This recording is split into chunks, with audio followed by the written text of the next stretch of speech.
পঞ্চপ্রদীপ জ্বলে গেছে দেখছি। হ্যাঁ, পঞ্চপ্রদীপ? পঞ্চপ্রদীপ বলতে? আরে বাবা, 5 প্রদীপের তোরাই তো 5 সলতে রে। হ্যাঁ, কি ব্যাপার রে গুলটে, দুপুরের খেটনটা তো জম্পেশ হয়েছে দেখছি। কি দিয়ে ভাত খেলি? আজ ইলিশ মাছ হয়েছিল দাদু। ইলিশ? বলিস কি রে? গোপাল দাদু, গোপাল দাদু, ইলিশ মাছের একটা গল্প বলো না। হ্যাঁ দাদু, একটা ইলিশ মাছের গল্প শোনাও। ঠিক আছে ঠিক আছে, আজ বরং ওই ইলিশেরই একটা ঘটনা শোনাই তোদের, বুঝলি? শোন তবে। একদিন মহারাজ কৃষ্ণচন্দ্রের মহামন্ত্রী বাজার থেকে এক জোড়া ইলিশ কিনে ফিরছেন, বুঝলি? এমন সময় নাম হই মন্ত্রী মশাই। নমস্কার নমস্কার। একেরে জোড়া হিলসা কি না ফিরতেছেন দেখি। কদিন থেকে গিন্নি ইলিশ খাবো করে মাথা খারাপ করে দিচ্ছে। অগত্যা নিলাম দুটো কিনে। তা কত দাম নিল হিলসা গুলান? 300 টাকা কিলো। 300? কেন, খুব বেশি নিল নাকি? বেশি মানে? আপনারে একদম ঠকাই দেছে বেটা। বলো কি হে, ঠকিয়ে দিয়েছে? আল বাত ঠকাই দেছে। কালই তো ওই হোতল বাবু 200 টাকা কেজি দরে লইয়া আইল। মাত্র 200 টাকা করে? তবে আর বলতেছি কেন, তোমার ফদল বাবু যে মাছটা কিনেছিল সেটা বোধহয় গঙ্গার ইলিশ, বুঝেছ? আর এগুলো হচ্ছে পাকা পদ্মার। আর কয়েন না মন্ত্রী মশাই, আপনার কথা শুই না ঘোড়াও হাসবা। এই নবদ্বীপে পদ্মা আসছে কোথায় কম দেখি। সে পদ্মা হলো গে আমাগো দেশে, মানে বাংলাদেশে। বেটা গোমুখদের কি করে বোঝাই? ঠিক আছে বাবু, ঠিক আছে। আমার পয়সা আমি ঠকেছি, ব্যাস। তোমাদের কি? হ্যাঁ, আমি চলি।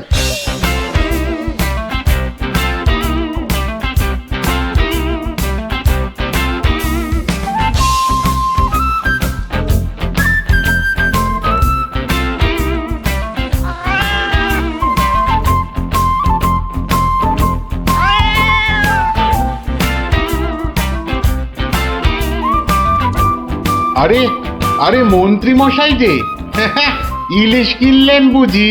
না কিনলে বিনি পয়সায় দেবেটাকে শুনি। সে কথা আমি বলছি নে, মানে জানতে চাচ্ছি কত করে নিল। দাম শুনে তোমার কাজ কি বাপু? তুমি তো আর দামটা দিয়ে দেবে না। তবু শুনি না একবার। আগের বেটা দাম নিয়ে বড্ড ভ্যান তাড়া করছিল, একে বরং একটু চমকে দিই। মাত্র 150 টাকা কিলো। 150? সত্যি 150 করে?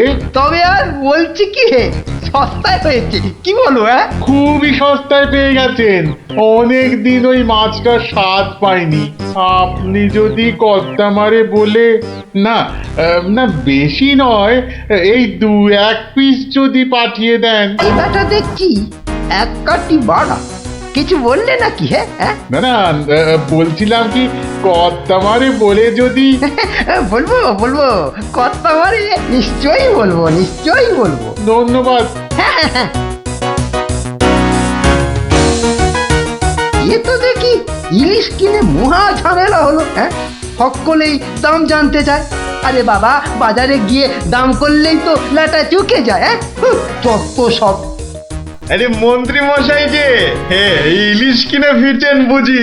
আরো একজন হাতে ইলিশ দেখেও জিজ্ঞাসা করা চাই, ইলিশ কিনে ফিরছেন বুঝি? দেখতেই তো বাচ্চা বাবু, এগুলো ইলিশ, রুই কাতলা নয়। তা সস্তায় পেয়ে নিয়ে এলাম দুটো। বস্তায়?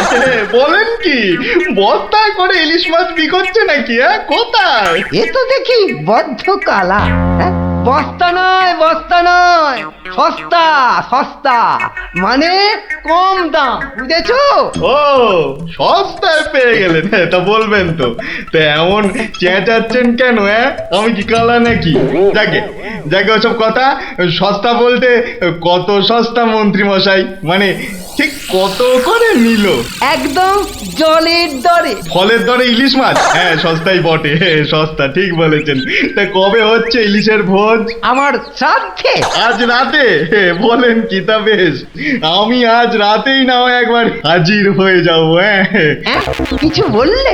হ্যাঁ, পিছু পিছু চলতে পারলে তো ভালোই হতো। তবে তবে একটা জরুরি কাজ আছে কি না? এ তো দেখছি মহা ফ্যাসাদ। পেশাদ? আগে আপনাদের পেশাদ পাওয়া তো ভাগ্যের ব্যাপার। এখন তবে যাই মন্ত্রী মশাই, হ্যাঁ কি বলেন? হ্যাঁ, যাই তবে।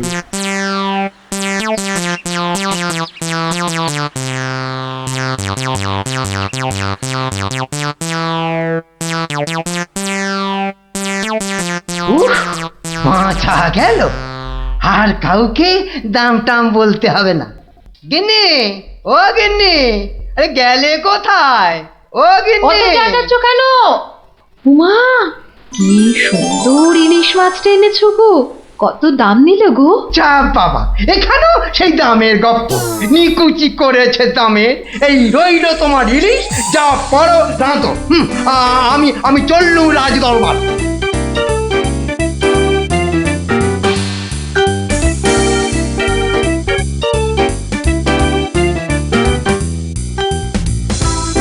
কি ব্যাপার মন্ত্রী, আজ এত দেরি হলো যে? একটু বাজারের দিকে গিয়েছিলাম। সে কি মন্ত্রী, মাইনে দেবার ভয়ে বাড়ির কাজের লোককে তাড়িয়ে দিয়েছেন নাকি? না মহারাজ, তা নয়। তবে কি না, তবে তবে কি মন্ত্রী? আসলে মহারাজ, গিন্নি কদিন যাবৎ বড্ড ইলিশ ইলিশ করছিল, তাই আমি নিজে গিয়ে তা বলবো কি মহারাজ, ইয়া বড় বড় ইলিশ ধরা পড়েছে। ধরা পড়েছে? বলেন কি মন্ত্রী? ইলিশা চোর না ডাকাত যে ধরা পড়বে? আগে ধরা পড়েছে মানে জেলেদের জালে উঠেছে। ভাই বলুন। সত্যি মহারাজ, এমন ইলিশ আমি বাপির জন্মে দেখিনি। আহা, আহা, কি তার সাইজ, কি তার চেকনাই!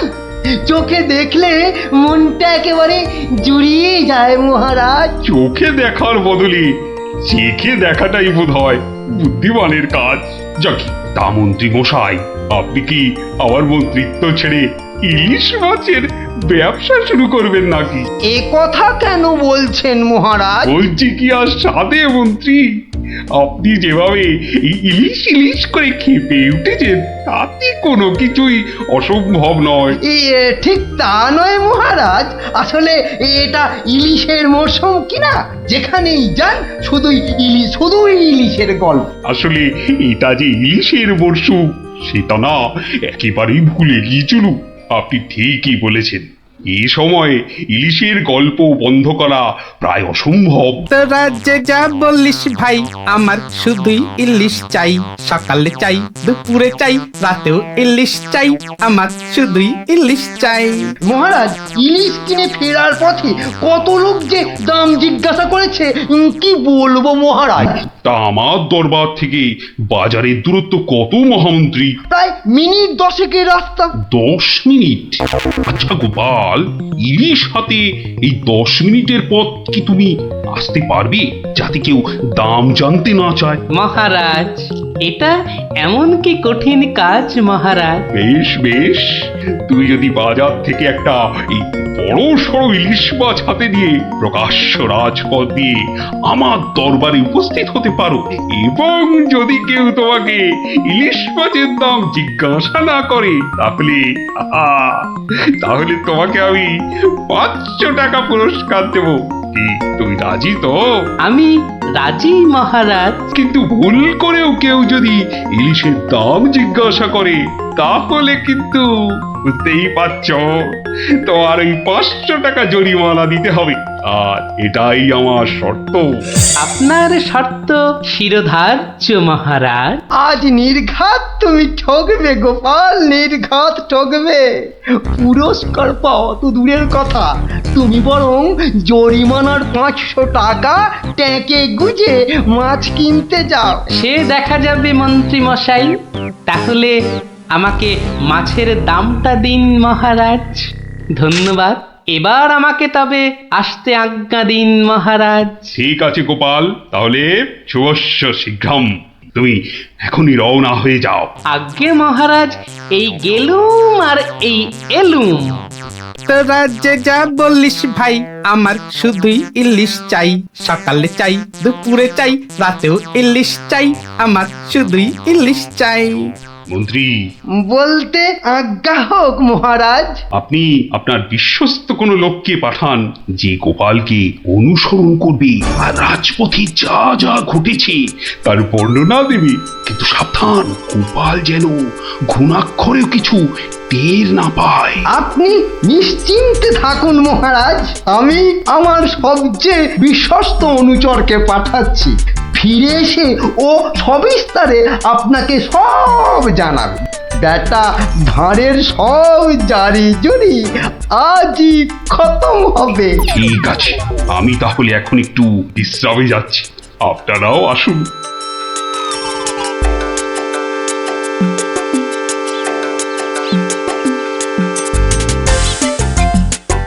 বটা আছো নাকি? ভেতরে আসতে আজ্ঞা হোক হুজুর। তার দরকার নেই, তোমাকে একটা গুরুত্বপূর্ণ কাজের দায়িত্ব দিতে এসেছি বটা। কাজটা করা চাই কিন্তু। নিশ্চয়ই নিশ্চয়ই, কি করতে হবে শুধু বলুন। শোনো, মহারাজ গোপালকে ইলিশ মাছ কিনতে পাঠিয়েছে। তুমি এক্ষুনি বাজারে চলে যাও। গোপাল মাছ নিয়ে ফেরার সময় যেভাবেই হোক মাছের দামটা জেনে নিতে হবে, বুঝেছো? কিন্তু সাবধান, আমি যে তোমাকে পাঠিয়েছি সে কথা ঘুণাক্ষরেও যেন কেউ জানতে না পারে। আপনি নিশ্চিন্তে থাকুন মন্ত্রী মশাই। ঠিক আছে ঠিক আছে, তুমি রওনা দাও, রাজসভায় দেখা হবে, কেমন? হ্যাঁ, কি গো, পাগল টাগল হয়ে গেলে নাকি? এইসব ছাই বর্ষ মাখতেছে বড়। ও গো, আমার কি হলো গো? ওনাকে বোধহয় তেনারা ভর করেছে। ও গো, কি হলো গো? রাম রাম রাম রাম রাম রাম রাম রাম রাম রাম রাম রাম রাম রাম রাম। ও গো, তুমি মরা কান্না থামাবে গিন্নি? থামবো কি গো? তেনারা তোমাকে ধরলেন আর আমি, ও মা গো। ধুর তেরি ছাই। আরে বাবা, ইলিশ মাছ কিনতে যাচ্ছে কিনা, তাই তাই সব ছাই বর্ষ মাখছো? হাতে কড়কড়ে 500 টাকা এনে দিলে বুঝবে এই সাজের কি মহিমা। যাক, এখন আমি তৈরি, এবার চলি গিন্নি, টাটা।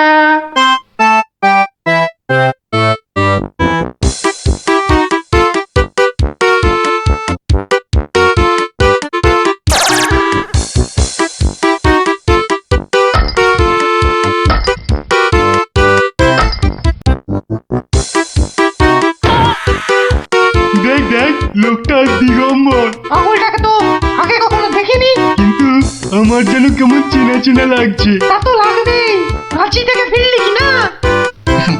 আহা আহা, ইলিশ মাছ দেখছি, তা কত? ধরেছি ধরেছি জাহাপনা, আসল অপরাধীকে পাকড়াও করেছি। এই চুপ করে দাঁড়িয়ে থাক, আমি নিজে তোর শাস্তি দেব। কি ব্যাটা সত্যি সত্যি পাগল হয়ে গেল নাকি? বলা যায় না, ইটটা যদি সত্যি সত্যি ছুঁড়ে দেয়, এই কাজ নেই আর দাম জানায়। চাচা, আপন প্রাণ বাঁচা। ওরে বাবা,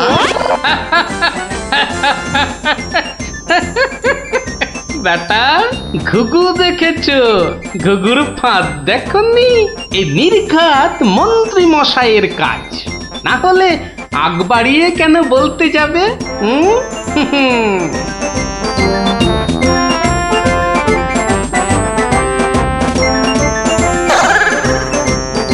গোপাল, সে কি তোমার এই অবস্থা কেন? আগে এটার জন্য হুজুর, তার মানে? আপনার কথা মতো ইলিশ এনেছি মহারাজ, কিন্তু বিশ্বাস করুন মাছের দাম নিয়ে কেউ কোনো প্রশ্নই করেনি মহারাজ। বটি, মন্ত্রী, আপনার অনুচরদের ডাকুন। আমি হাজির মহারাজ। তুমি দেখেছো গোপালকে ইলিশের দাম নিয়ে কেউ কিচ্ছু বলেনি? হ্যাঁ মহারাজ, দেখেছি, কিন্তু কিন্তু কি? মানে গোপাল ভাঁড় পাগল হয়ে গেছে। সে কি? আজ্ঞে মহারাজ, পাগল না সাজলে মন্ত্রী মশাই আজ যে জিতে যেতেন। তার মানে?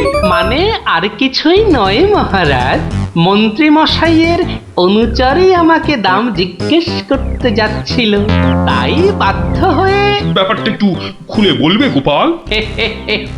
তবে শুনুন মহারাজ, লোকটা দিগম্বর। ইলিশ মাছ দেখছি, তা কত?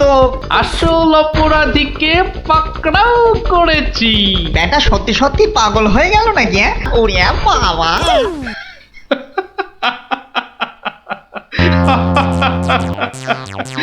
কি মন্ত্রী মশাই, গোপালের সঙ্গে আর লাগবে?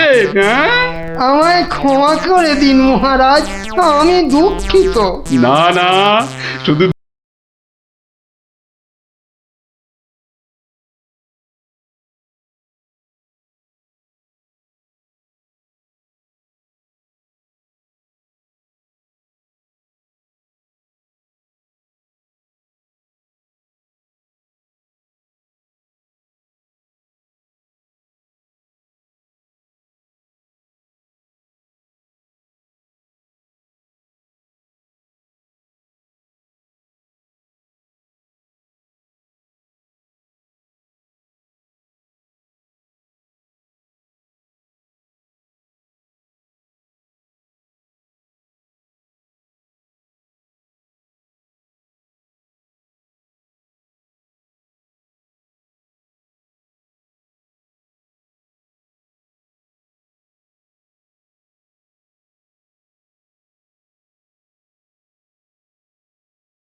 দিদি, এই দিদি, গোপাল দাদু, চল তাড়াতাড়ি।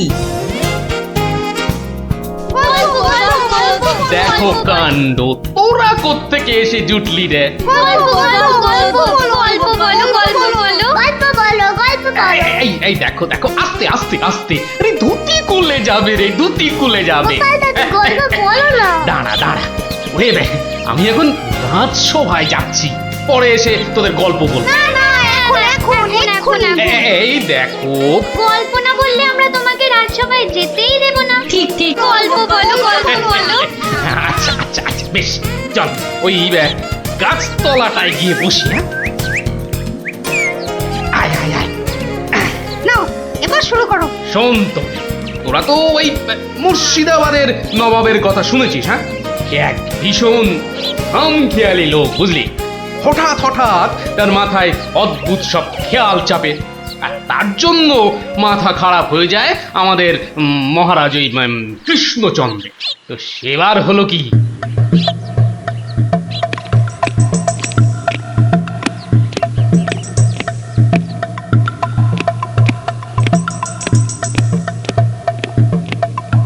অনেক দিন হয়ে গেল এক জায়গায় একটানা বসে আছি। এবার কিছুদিনের জন্য একটু হাওয়া পরিবর্তন করতে হবে। হুজির, জি আগে হুজুর, আমাকে কিছু বলবেন? মুর্শিদাবাদে অনেক দিন হলো পড়ে আছি, এবার আমি বেড়াতে বেরোবো, তার সাথে একটু শিকার করলে মন্দ হয় না। তুমি আমার যাওয়ার আয়োজন করো। আপনি কোথায় যাবার জন্য ইচ্ছা প্রকাশ করেন জাহাপানা? কাছাকাছি এমন কোথাও যেখানকার পরিবেশ চৌস্ত হবে আর শিকারেরও বন্দোবস্ত করা যেতে পারে, এমন কোন জায়গা হদিশ আছে তোমার কাছে? এমন একটা জায়গা আছে বটে, আর সেটা আপনার পরিচিত জায়গা। আমার পরিচিত জায়গা? কোন সে জায়গা? কেন হুজুর, আপনি মহারাজ কৃষ্ণচন্দ্রের কথা ভুলে গেলেন? কৃষ্ণচন্দ্র? হ্যাঁ হ্যাঁ, তিনি তো আপনাকে বারবারই সেখানে যেতে বলেছেন। ওখানকার পরিবেশও অত্যন্ত ভালো, আর কাছে পিঠে বন জঙ্গলও আছে। আপনার মনোবাসনা সেখানে সহজেই পূরণ হবে হুজুর। ঠিক বলেছো হুজি, ঠিক বলেছো। তুমি এখনই কৃষ্ণচন্দ্রকে সংবাদ পাঠিয়ে দাও যে আমি ওর রাজ্যে কিছুদিনের মধ্যেই ছাউনি ফেলবো, তিনি যেন আমাকে অভ্যর্থনা করার জন্য প্রস্তুত থাকেন। যাও।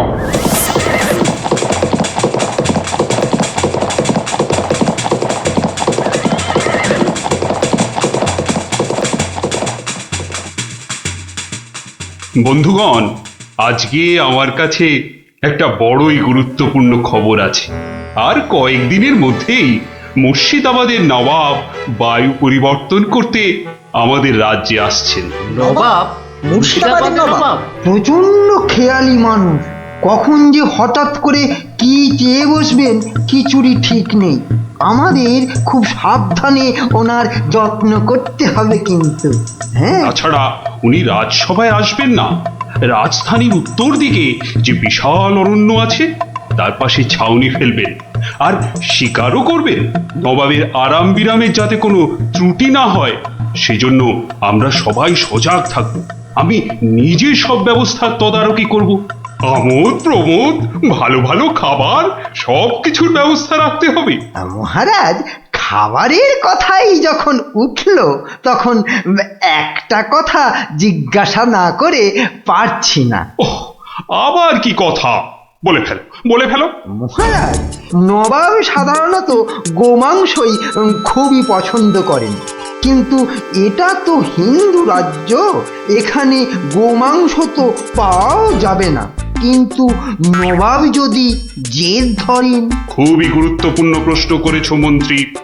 সেক্ষেত্রে আমাদের নবাবকে উত্তম রূপে খাসি আর মোরগের মাংস খাইয়ে মন ভরাতে হবে। এছাড়া আর উপায় কি? হ্যাঁ, আর তাতেও উপায় না হলে হাতের কাছেই তো আছে আমাদের কৃষ্ণনগরের বিখ্যাত সরপুরিয়া রাজভোগ। এর স্বাদে আর গন্ধে নবাব গোমাংসের কথা ভুলেই যাবে। ঠিক বলেছ গোপাল, নবাবের এমন খাতিরদারি করতে হবে যাতে সাপও মরে আর লাঠিও না ভাঙে। তাহলে আপনারা এবার তৈরি হয়ে নিন, আজ থেকেই কাজে লেগে পড়ুন, আর একদম সময় নষ্ট নয়।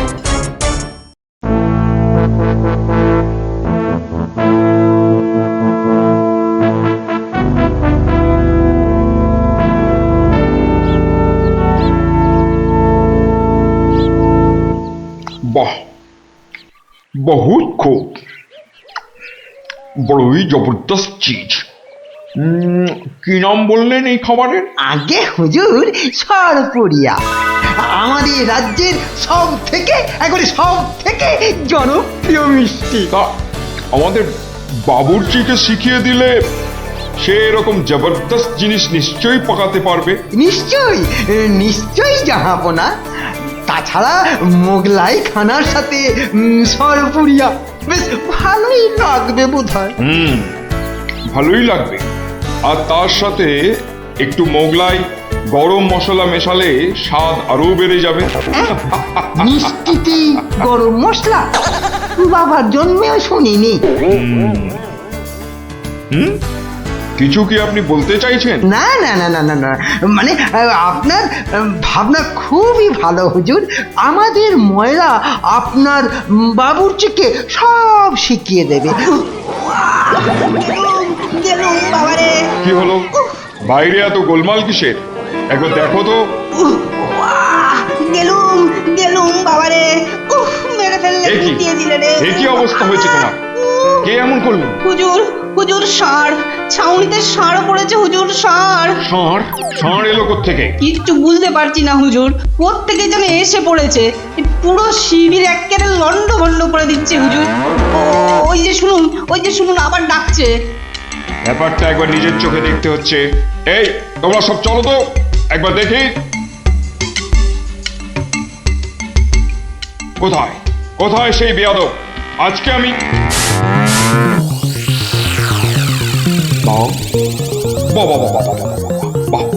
বহুত খুব, কি চমৎকার ষাঁড়, কি নধুর দেহ, যেন তেল চুইয়ে পড়ছে। একেবারে জবরদস্ত গোস্ত। হুজুর, আমরা সবাই মিলে এখনই ওটাকে তাড়িয়ে দিচ্ছি। এই না, তাড়িও না, इसको पकड़ो। পাকড়ো মানে? কি সুন্দর শরীর, চমৎকার মাংস হবে। বেটাকে ভালো করে ধর, আর শুনে রাখ, কাল এই ষাঁড়টাকেই জবাই করে আমার খানা পাকানো হবে।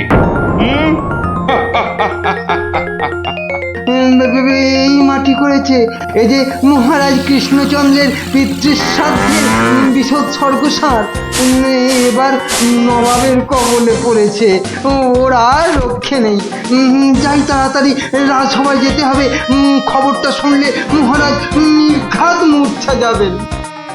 জাহাপনা, এবার আমাকে বিদায় দিন। রাজসভায় যেতে হবে, অনেক কাজ পড়ে আছে। হ্যাঁ, এবার আপনি আসুন। আর আগামীকাল আমি এখানে একটা বিরাট ভোজসভার আয়োজন করছি। কাল তাই আপনাদের মহারাজকে এখানে আসতে বলবেন। রাজাকে কাল আমি আদা দিয়ে ষাঁড়ের কোরমা খাওয়াবো, বুঝলেন? ঠিক আছে, সেলাম হুজুর। আদাব। আদাব আদাব। হ্যাঁ, আদা দিয়ে কোরমা হবে কাল।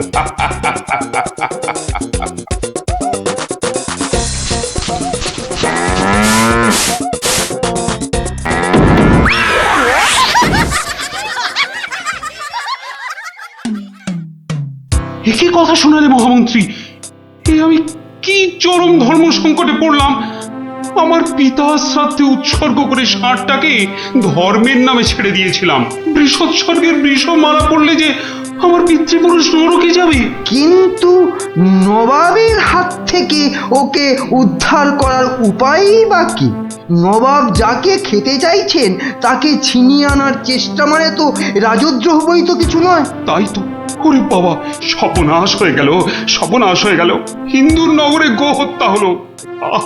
আমার পিতৃপুরুষের নরকবাস হবে। কোনো উপায় নেই ঠেকাবার। যত সব বদমাশ নবাব। আমাদের এ কি সর্বনাশ হলো, কি সর্বনাশ হলো! থামুন, বিপদের সময় একটা বুদ্ধি দেওয়ার নাম নেই। আবার নাকি কান্না কাঁদতে লেগেছে। সবাই সবাই একদম চুপ করে থাকবেন। আমাকে আমাকে একা ভাবতে দিন তো। দেখি দেখি কোনো শেষ রক্ষা করতে পারি কিনা। আগে মাফ করবেন মহারাজ, আমার উপর ভার দিলে আমি ষাঁড়টাকে নবাবের কবল থেকে খালাস করে আনতে পারি। কার সাথে টক্কর দিতে হবে বুঝতে পারছো? এ হলো স্বয়ং মুর্শিদাবাদের নবাব। আমার উপর ভরসা রাখুন মহারাজ, আমার জেদ তো আপনি ভালো করেই জানেন। তুমি বোধহয় নবাবকে ঠিকভাবে চেনো না। নবাবের মতো বদরাগী লোক রসিকতায় ভোলেন না। আপনাদের নবাবও কিন্তু আমাকে সম্যকভাবে চেনেন না। আপনি বলুন না মহারাজ, আমার দৌড় ওনার জানা আছে কি? তুমি ঠিক কি করতে চাও?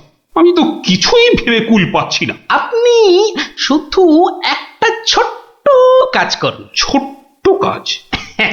ছোট্ট কাজ কিরকম? শুনুন মহারাজ, আর আপনি নবাবের নামে একখানি পত্র পাঠান। আমার কথা বলুন বলুন বলুন বলুন, আপনি আমাকে পাঠাচ্ছেন। তোমাকে পাঠাচ্ছি? কেন কেন? স্রেফ নবাবের মনটা একটু ফুরফুরে করে দেবার জন্য আপনি আমাকে পাঠাচ্ছেন।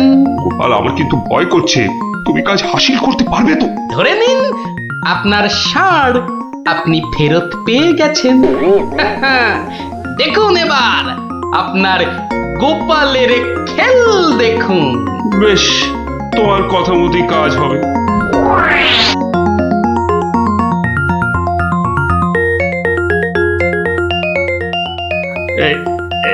এই আমি চিঠি লিখে দিচ্ছি।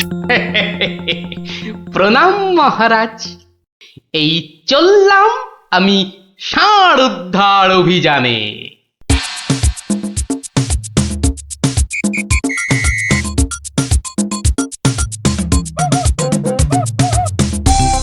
সেলাম হুজুর, আপনার চরণে এই দাসের শত কোটি সেলাম। আরে, এ কে উজির? জাহাপানা, এ হলো গোপাল ভাঁড়, মহারাজ কৃষ্ণচন্দ্রের সভার একজন রসিক লোক। নবাবের দিল খুশ রাখবার জন্যেই রাজাজি একে পাঠিয়েছেন। দিলখুশ? বেশ বেশ। গোপাল, তোমার নাম আমি শুনেছি বটে। ঠিক আছে, তুমি আমার দিল খুশ করে দাও। হ্যাঁ, মাফ করবেন জাহাপনা, আমি এসেছিলাম আপনার দিল খুশ করার জন্য, কিন্তু এখানে এসে আমার দিল নাখুশ হয়ে গেল হুজুর। কেন কেন কেন কেন? আমি একটা বিচ্ছিরি দৃশ্য দেখতে পেয়েছি এখানে। ইস, ছ্যা, ছ্যা, ছ্যা, ছ্যা, ছ্যা, ছ্যা, থু, থু, থু, থু, থু, থু। কি দৃশ্য তুমি দেখলে যে এত নফরত? হুজুর, ওই নোংরা সাপটা কেন আপনার পবিত্র শিবিরে বেঁধে রেখেছেন জাহাপনা? নোংরা বলছো কেন? বেশ তাগড়াই আছে, ভালো গোস্ত হবে। হ্যাঁ হুজুর, খেয়ে ফেলুন, খেয়ে ফেলুন, যত তাড়াতাড়ি পারেন সাপটাকে খেয়ে ফেলুন। তুমি হিন্দু হয়ে ষাঁড় খাওয়ার কথা বলছো? হুজুর, ওই সাপটা বড়ই নোংরা। ও যা উৎপাত করে, গোটা দেশের লোক ওর জ্বালায় একেবারে অস্থির হয়ে যায় হুজুর। কে উৎপাত করে? গুটিয়ে দেয়? না হুজুর, তাহলে তো ল্যাটা চুকেই যেত। কিন্তু ওই সার যা করে, এই ও ও আমি মুখে আনতে পারবো না হুজুর। রাম রাম ওয়াক ওয়াক, থু থু থু। আরে বলেই ফেলো না, কি কাজ করে? কি আর বলবো জাহাপনা, ওর জ্বালায় মাঠে কারোর বড় বাইরে করার উপায় নেই। কেন কেন কেন? কেন বলবো? বলেই ফেলি। হ্যাঁ, মানে ও মল ভিন্ন, মানে ওই ওই নোংরা ভিন্ন আর কি। আর কিছুই খায় না, মানে ওই গু খেকো সাপ। গু খেকো ষাঁড়? হুজুর, ষাঁড়টা ওই গুয়ের লোভেই মাঠে মাঠে ঘোরে। কোনো লোককে মাঠে বসতে দেখলেই হলো তাকে গুটিয়ে একেবারে তুলে দিয়ে তার ময়লাটা খেয়ে ফেলে। ছি ছি ছি, ছ্যা, ছ্যা, ছ্যা, ছ্যা, ছ্যা, ছ্যা। হ্যাঁ জাহাপনা, ওকে আপনি ওই যত তাড়াতাড়ি খেয়ে ফেলুন। হ্যাঁ, ওকে আপনি যত তাড়াতাড়ি খাবেন ততই আমাদের মঙ্গল। এই দেশের লোক নিশ্চিন্ত হয়ে মাঠে বসুক। তবা তবা তবা তবা, এই ষাঁড়ের মাংস আমি খেতে চেয়েছিলাম। আপনি কি অসুস্থ বোধ করছেন জাহাপনা? না না না না না, মানে ঠিক আছে ঠিক আছে। এই এই এই ষাঁড়টাকে এক্ষুনি বিদায় কর। হুজুর, ষাঁড়টার শরীর স্বাস্থ্য ভালোই, বেশ এই উপাদেয় মাংস হতো হুজুর। না হয় একটু ওই মলি খায় আর কি। না না না না, ওকে দূর করো দূর করো। আর উজি, এক্ষুনি আমার মুর্শিদাবাদ ফেরার ব্যবস্থা করো, এক্ষুনি এক্ষুনি। জো হুকুম জাহাপানা। হুজুরের যেমন মরছি। আমি আসছি হুজুর, আদাব। হট হট, ওর দড়ি খুলে দে, যা যা যা যা।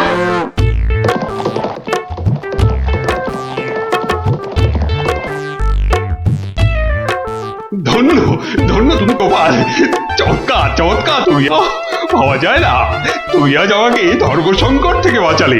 মন্ত্রী মন্ত্রী, গোপালকে 2000 টাকা পুরস্কার দাও এক্ষুনি। মহারাজের জয় হোক। ব্যাস, নবাব ষাটটাকে ছেড়ে দিয়ে মুর্শিদাবাদ পালালেন, আর আমাদেরও ঘাম দিয়ে জ্বর ছাড়লো। তোরা সব খুশি তো? হ্যাঁ, এবার তাহলে আমি রাজসভায় যাই। কাল কিন্তু আর একটা গল্প বলতে হবে। আচ্ছা বাবা, আচ্ছা, বলবো বলবো।